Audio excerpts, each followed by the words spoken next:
Le titre de ce livre, c'est L'homme spirituel. Il est écrit par le bien-aimé frère Watchman Nee. Nous sommes à la 10e et dernière partie de ce livre. Nous sommes au chapitre 3 de la 10e et dernière partie, chapitre 3, petit 4. Chapitre 3, petit 4. Portant toujours avec nous dans notre corps la mort de Jésus, tel est le fondement de la vie de Jésus manifestée dans notre corps. En d'autres termes, notre propre vie doit être totalement reniée avant que la vie de Jésus soit manifestée dans nos corps. Nous voyons là l'étroite relation qu'il y a entre une marche spirituelle vidée de tout élément personnel et un corps en bonne santé. La puissance de Dieu est utilisée exclusivement pour ses intérêts à lui. Les énergies divines ne nous sont pas dispensées pour que nous les gaspillions ou pour qu'elles servent nos propres desseins ou intérêts.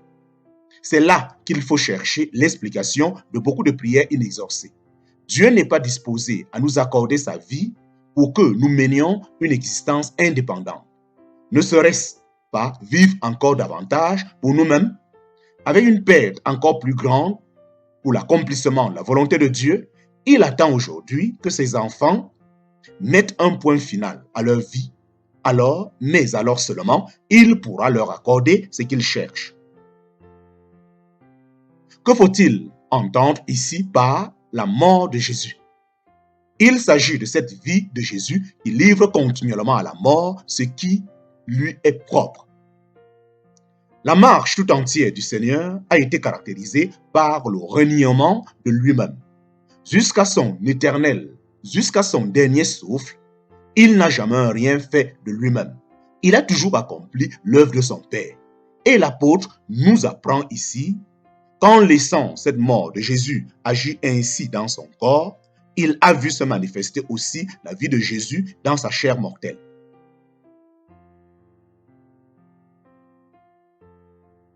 Le recevons-nous, cet enseignement? Dieu est dans l'expectative pour voir quels sont ceux qui acceptent la mort de Jésus pour qu'ils puissent vivre, lui, dans leur corps. Si nous traitons consciencieusement le côté mort, Dieu s'occupera du côté vie. Nous lui offrons notre faiblesse et il nous donne sa force. Puissance naturelle et puissance de Jésus. Puissance naturelle et puissance de Jésus. Si nous nous sommes offerts à Dieu sans réserve, nous pouvons croire que c'est lui qui nous a préparé le corps que nous avons. Mais nous nous imaginons souvent que la vie serait bien agréable si nous avions pu décider nous-mêmes de quelque manière nous désirons être faits. Ce que nous désirons par-dessus tout, c'est que nos corps soient exempts de défauts et possèdent une forte résistance pour que nous puissions vivre plus longtemps sans douleur ni maladie.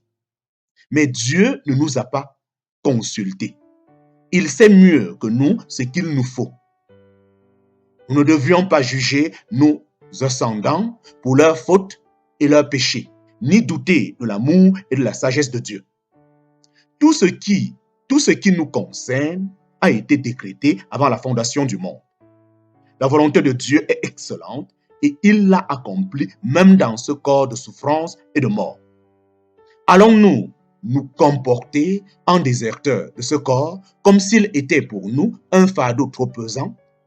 Ce n'est pas ce que Dieu veut. Il nous presse, au contraire, de saisir un nouveau corps par le Saint-Esprit qui habite en nous. Quel que soit le corps qui nous est échu, Dieu est pleinement conscient de ses limitations et des dangers qu'il court. Et nos expériences douloureuses sont destinées, dans sa pensée, à nous faire désirer un nouveau corps pour que nous ne vivions plus des forces que nous possédons naturellement, mais de la force que Dieu tient en réserve pour nous. Ainsi, nous échangerons notre faiblesse contre sa force.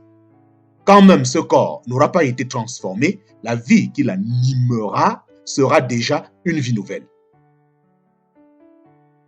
Le Seigneur trouve sa joie à inonder de sa puissance chacun de nos nerfs, toutes les cellules et les moindres capillaires de notre corps. Il ne transforme pas notre nature affaiblie en une nature vigoureuse et la force qu'il nous accorde est assez mesurée pour que nous ne puissions pas en faire provision.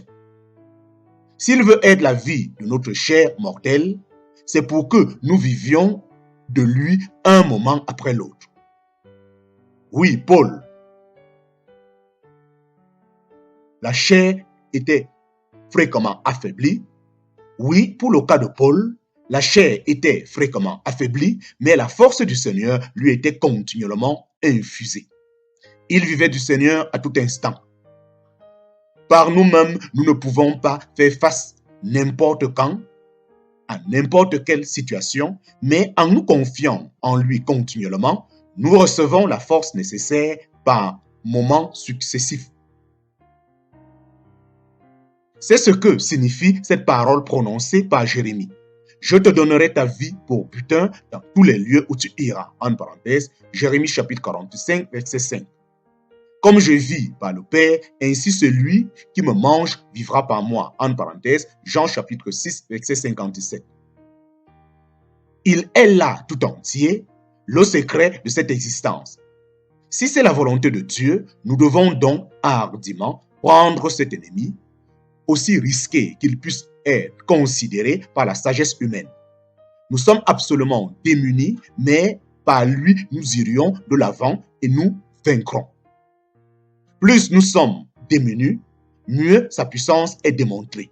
Notre force propre ne peut d'ailleurs jamais collaborer avec le Seigneur.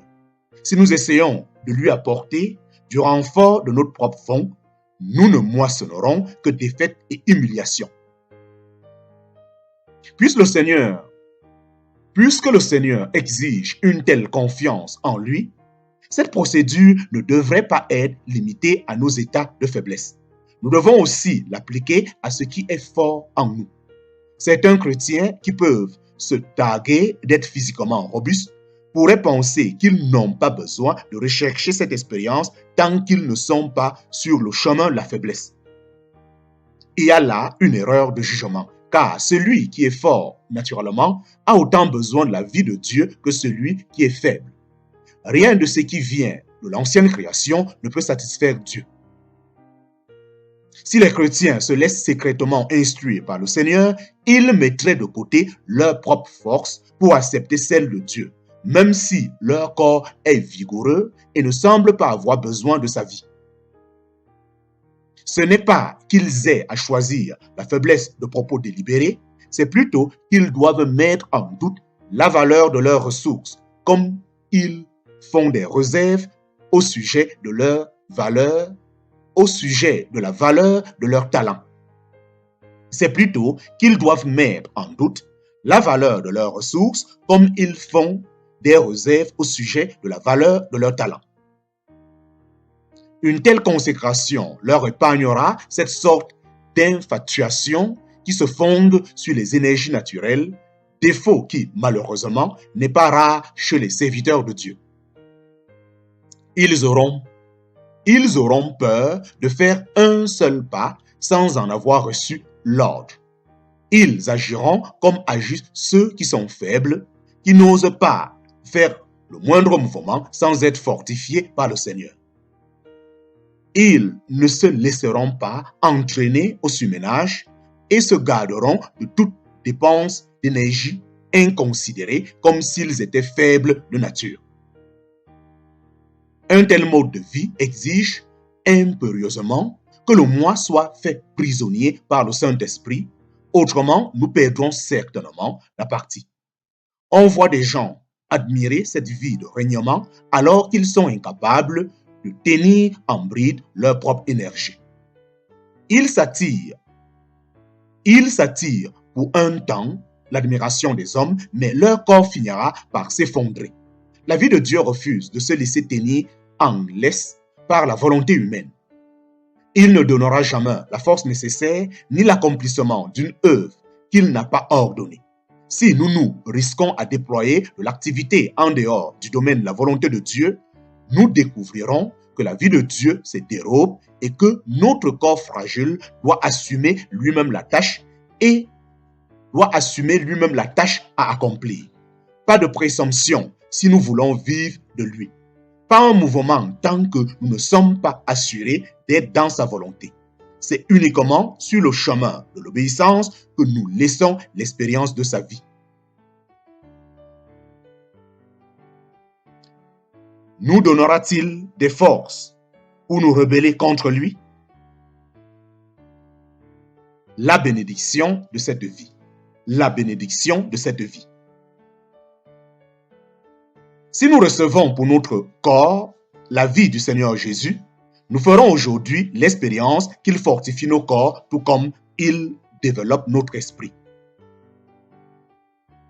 Nous avions la connaissance, nous réalisions déjà que notre corps était pour le Seigneur, mais à cause de notre volonté propre, il ne pouvait pas se manifester pleinement en nous. Maintenant, par contre, tout lui est abandonné pour qu'il nous traite de quelque manière qu'il le désire.